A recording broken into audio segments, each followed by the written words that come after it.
Well, hello, we're here. That's right. Hey, thanks for coming in earlier this week, and thanks for coming in today. No, thank you. I appreciate it. Oh, it's fun. What do you want to talk about today? I know rates. As I said before, this week's going to be all over the place. We're not really going to see any next major moves until next week when the next CPI report comes out, whenever that is. I'll have to search to see when it's coming out. But we're not going to have any. We'll have little moves here and there, but nothing major. Yeah. So. No, I think still, obviously, as we've been preaching, it's just making taking the initiative and going out and looking and seeing and comparing everything for yourself so that you could just get that push. It's just a little bit of motivation that these people really need to jump out there. And because if you can afford the payment, do it. Your payment will go down later, but it's about whether or not you can afford it right now. Exactly. Right? Because you want to keep going, or I'm sorry. No, I was going to say too is just the importance really is actually understanding as we keep progressing. The situation isn't going to get better at your rental. Your situation will always stay nice, calm, and comfortable for you once you lock in.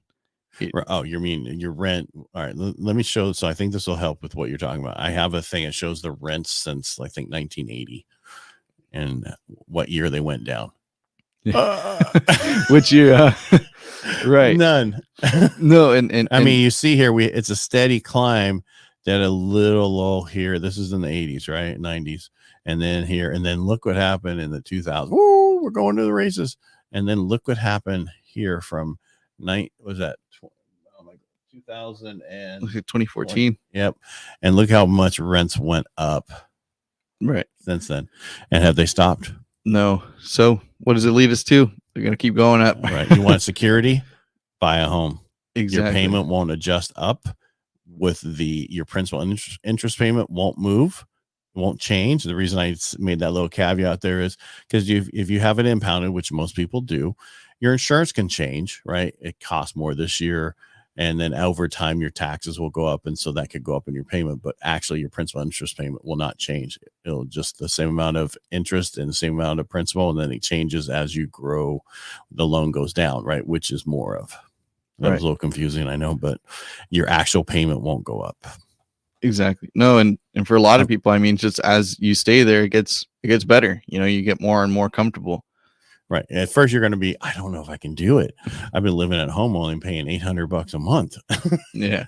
So it's like, we dealt with the chart.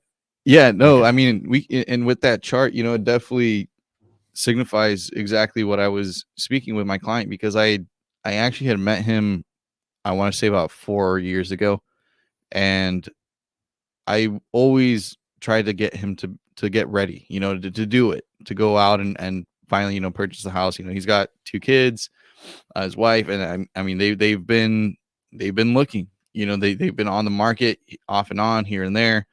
And every time I would talk to him, he was saying, he was waiting for something, right? Waiting for the things to get better. House values to go down. Right. House values, the interest rates are always exactly. And it's funny. I mean, I even told him, I gave him another explanation of one of the other buyers that I had been helping, where it's like he said, if he hadn't bought, or no, when he said that when he purchased at 3%, he was like, man, I still wanted something better. Right. You never get the best rating. Exactly. Never good enough. And that's where, it really leads me to what I ended up speaking to him about. And I mean, I'm hoping, he's going to be really wanting to get on board. But what I spoke to him about was, I have a lot of clients that, and I mean, it almost, not that it felt bad, but I felt like, I kind of had to tell him. And I was like, look, I've helped a lot of people from the time that I met you, and, they purchased their houses and everything, and they're very comfortable right now. I've been lucky enough that I haven't had that call yet from anybody that I've helped who have told me, hey, I can't do this. I'm struggling. I need to sell my house. I haven't had that yet, and I hope that it never happens. But, when I kind of put it into perspective like that for him, he was like, man, you're right. I really do need to get out there. And it's like I told him, I said, when I had first spoken with you, we were in a market where we could have had, a nice rate, and you offer and you negotiate, right? I said, right now, the rates aren't really there, but because of that, I've seen something that we haven't seen in about 2.5, 3 years, maybe, where we can negotiate how we have been recently within these months. And my fear is what I said to him as well, is that once the rates come back down again, these opportunities aren't going to be here again. And who knows how long it'll take again. Right. Right.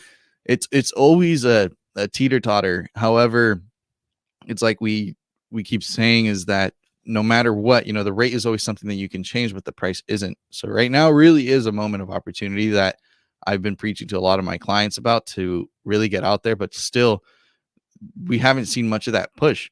So that's where, even coming on here and explaining this and trying to, educate you guys, the listeners listening right now too, is that you shouldn't be concerned, you shouldn't be afraid, and you should really just go out there and see how things are. At least familiarize yourself with the market. Start seeing houses, start, going to, even if it's open houses, whatever it is, but just do something to hopefully spark that fire. Right. And I think it's important not to be waiting for some reason for you to buy. The issue is, can you afford it? Is it in the neighborhood you want? And that kind of thing. If it is, then buy. Stop waiting.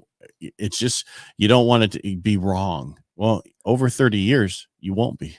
Right. Right. I mean, over a 10-year period, you won't be. You could be wrong for a month or two, but you're not going to be forever.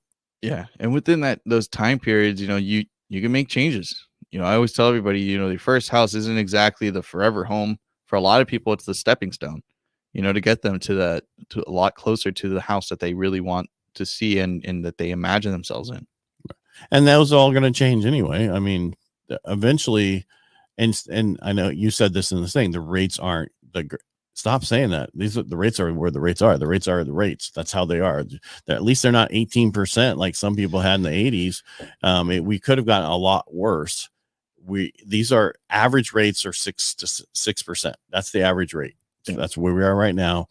It just seems weird because house values were cheaper back then. No, yes, they were, but incomes were a lot less, meaning that percentage wise from income to the thing was much worse back then than it is now. So that's the difference. And as the chart shows, we could bring up another chart like that too for home values, right? Yeah, the home values are the same. Actually, going to be worse than. I mean, it's going to show a little drop in 2000, but then that was only Modesto had the worst hit, which was about 50% drop. But then we've surpassed that and went even higher than that. We went up 66% just in the last 3 years. Yeah, and I feel that's just not ridiculous, but that's going to happen again in 2024. So watch out. It's going to go up. I'm not saying 66%, but it's going to go up.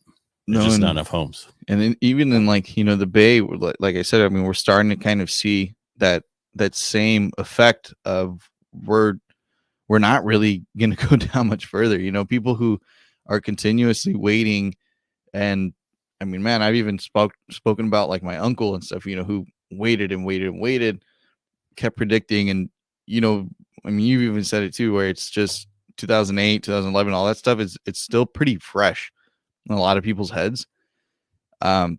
However, you're listening to, and again, we're the professionals, right? Like we're in this day in, day out. I mean, we do this podcast, as many times as we really can during the week, and we do everything that we can to educate ourselves to be able to further educate you, our clients, because we want you to be satisfied and happy. However, a lot of people tend to listen to the news, or they listen to, the cousin or the brother, or the sister, the mother, father, whoever. But, a lot of the times the people discouraging the purchase are people that haven't bought yet. Right. They don't want you to get ahead of them, and unfortunately, we do see it. And again, it's crazy too, where even for me, I feel like it was a little difficult as well with my uncle because I'm younger as well. Right.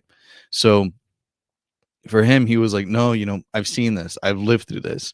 However, I told him, I said, I understand that, but you don't see the data, and you're not taking into consideration what we've seen, time and time again, which has always been growth. And the issue is not a housing crisis right now. There's an information crisis. The problem is the news, the same person for the last 10 years have said, do not buy real estate. Diane Olgic or whatever on CNBC. she's totally been against the real estate market for the last 10 years. It's like, well, she might be right now, but she wasn't for the last 9 years, but she's not right. And that's the thing. It's real estate over time. Over time you buy, it's like buying stocks. You don't buy all your stocks at once. Well, real estate's over time. Well, you're going to buy this house now. You'll buy something later. It's as long as you're not turning around trying to sell it in 6 months, you'll be fine. Right. And if you have to, you have to. There's nothing you can do about that. Or keep it as a rental, because rents are going to keep going up like you would nobody's business, because there's just not enough of them. And if it was so bad out there, Chase wouldn't be going out and buying every single family home they can get their hands on. Yeah. JP Morgan Chase. That's what they're doing. And also there's still all these people building new builds. That's the tracks that you see being built for rent only. They rent every single one of the single family homes in there for rent.